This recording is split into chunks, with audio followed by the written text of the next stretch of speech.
Steve, you had a couple of days to take a look at the video and what you liked and disliked about Game 1 and prepare for Game 2. What are your thoughts going into this one? Yeah, well, there wasn't a lot to like, I don't think, with our structure. I think, we got off our game plan a little bit. I thought we were opportunistic and found a way to win the game, but, we have to be better in all three zones. And, we've prided ourselves this year in playing the game the right way. We got into a track meet, and that's not a game we want to get into. What about this team, when you look across the ice and across the bench to the other side, what about that team do you like? Well, obviously I know Willie, they're well coached. They play with structure. They've got some veteran guys that are proven to score at this level, and their back end is poised. They can skate, they can activate. So, they're deep. Let's not kid ourselves. You don't win the regular season title, without being a good hockey club. So we know they're a very good hockey club, but we feel we're a confident hockey club, and we always have been. So we'll continue to press, but we have full respect for that team. Coming back off the injury, Spencer Abbott trying to get back into it and get back to a little more of a physical game and the game that he's committed to over the course of the season. Do you feel he's back to 100%? No, I don't. He doesn't feel that, Todd. I think, we have a higher expectation. He has a higher expectation, and that's what we want. But he was off for a long period of time, and we can't lose sight of that.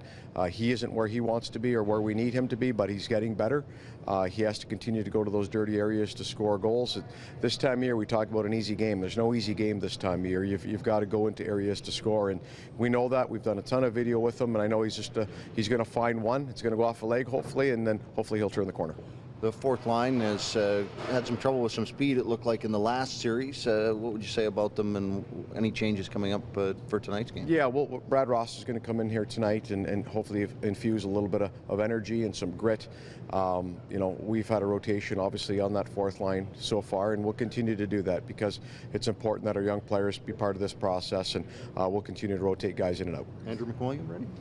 Andrew is ready to play. He'll be a game-time decision for us, but he's medically cleared now to play.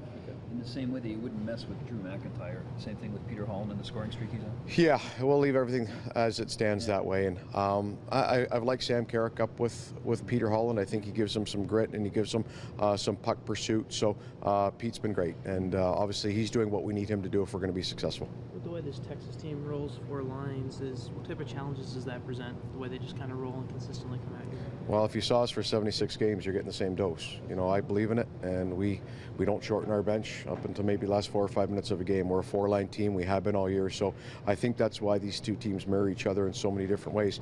I've learned from the guy on the other side. So you know what? You've got a student and then you've got a teacher working together here.